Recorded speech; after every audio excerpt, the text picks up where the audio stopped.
Yeah. Come on, y'all. This for my people all in Philly, Chicago, New York, DC, Atlanta, LA, Detroit, Baltimore, Dallas. Hello everyone, this is Lakia Stanton with Gospel Beat TV. We're here today with CEO of JUS10H, Justin Haynes, and he's here today. He's going to give us an opportunity to learn a little bit more about his business. We're going to talk and chat it up and hopefully, leave with a bunch of information that's going to be useful in terms of getting you guys access to his fashionable and his wonderful clothing. So without further ado, Justin, welcome and thank you so much for gracing us with this opportunity to talk about your company. So just give us a little bit of the background about who you are and how you got into fashion in the first place. Well, me personally, I've been in fashion since I was junior in high school. Okay. Right off the bat, I started working right in retail. I actually started at the Gap. I knew right off the bat that that's what I wanted to do. Even in fashion design, just doing small things with some of my friends at school. That's where I kind of built it up from there. Moving forward, I worked my way right up the ladder at the Gap, which I was there for 13 years. And then from there, I went to, Brooks Brothers and then actually working for UK-based luxury stores, which I was actually regional manager. And from there, that kind of just steamed me to kind of go out and do my own thing.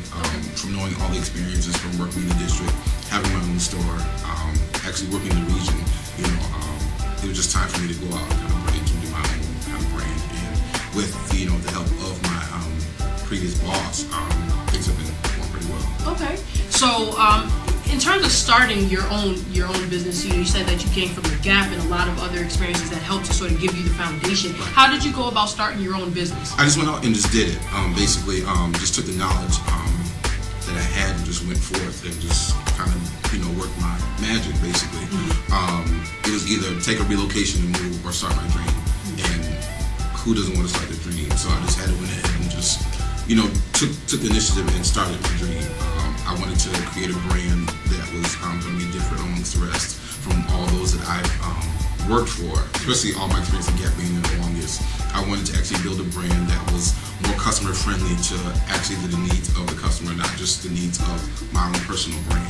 I wanted to actually give them a different experience of fashion outside of what they see on a normal basis. Okay, and in your opinion, what is it that they see on a normal basis versus what you actually bring to the table? Well, what they see is, basic denims, basic blues, navies, kind of getting solid patterns. A lot of the basics you see from your average Abercrombie, your American Eagle, your Gaps, your Lord & Taylors, your Macy's, and even from different other brands where they stay really consistent and they go strictly by seasonal colors.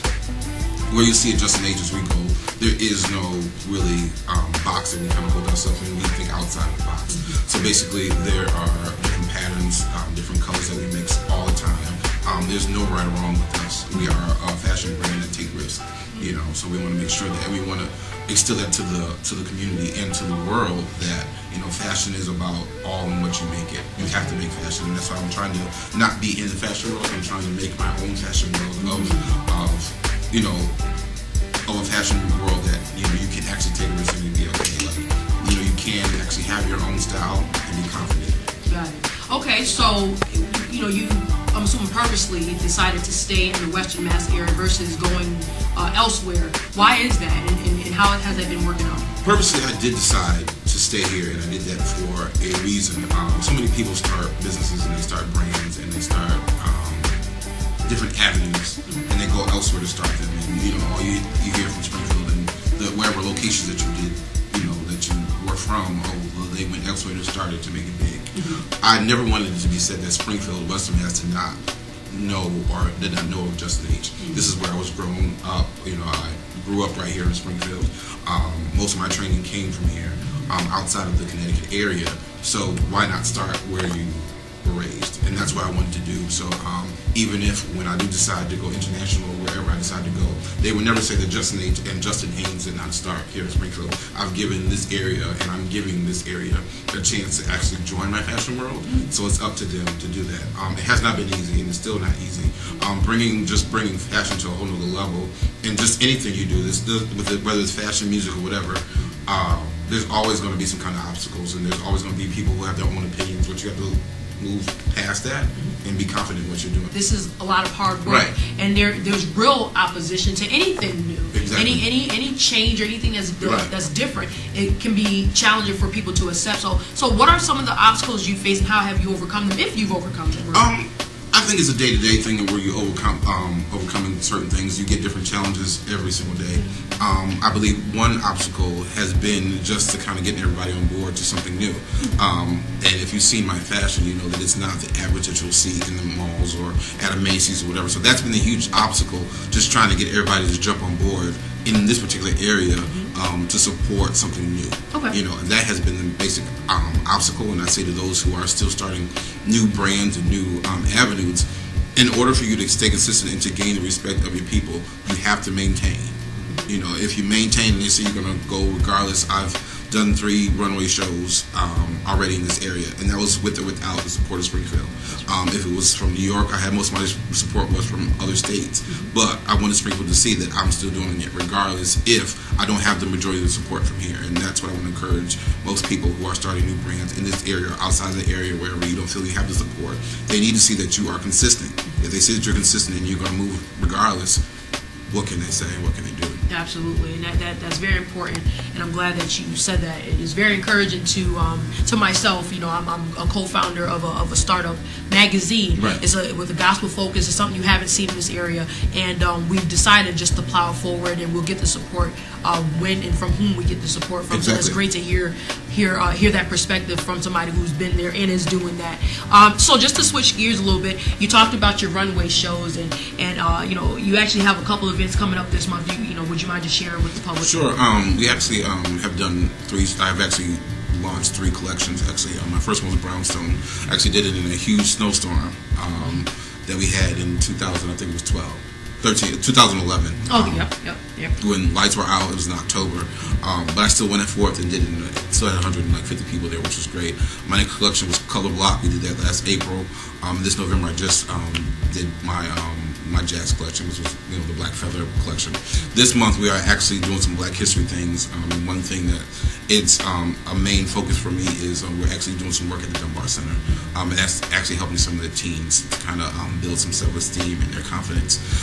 One thing I have been challenged to do within just last couple of months was actually build confidence levels and to actually, you know, build a better self-esteem, a better awareness basically to wellness part, and how modeling can kind of enhance both of those. And that's what we're doing. That's our biggest event, which will be on the Dunbar, which will be March 1st.